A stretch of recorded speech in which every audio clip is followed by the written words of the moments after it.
ভিডিওটা শুরু করার আগে আপনাদের একটা অনুরোধ, ভিডিওতে যদি কোনো ভুল তথ্য বা ভুল উচ্চারণ হয়ে থাকে তাহলে আপনারা মন থেকে ক্ষমা করবেন। আমরা সব সময় সঠিক তথ্য আপনাদের সামনে তুলে ধরার চেষ্টা করি।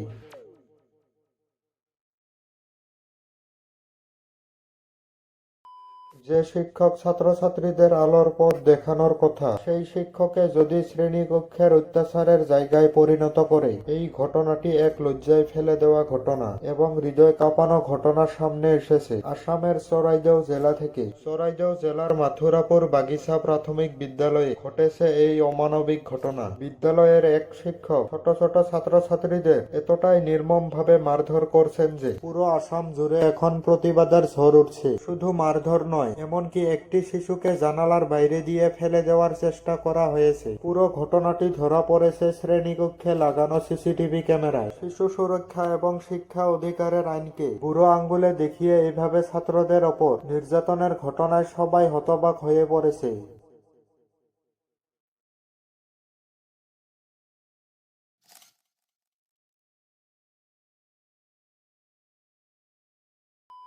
তবে ভাইরাল হওয়া ভিডিওটি সামনে আসার পর প্রশাসন খুব দ্রুত ব্যবস্থা গ্রহণ করেছে। খবর অনুযায়ী এই ঘটনার অভিযুক্ত শিক্ষককে ইতিমধ্যে পুলিশ গ্রেপ্তার করেছে এবং শিক্ষা বিভাগ বিষয়টি অত্যন্ত গুরুত্বপূর্ণ সহকারে দেখেছে। এখন প্রশ্ন হলো, আধুনিক শিক্ষা ব্যবস্থায় ছাত্রছাত্রীদের এভাবে মারধর করা কতটা গ্রহণযোগ্য? এই ঘটনাটি আপনাকে কতটা কষ্ট দিয়েছে? আপনাদের মতামত কমেন্টে জানাবে। ভিডিওটি ভালো লাগলে লাইক, শেয়ার এবং সাবস্ক্রাইব করতে ভুলবেন না।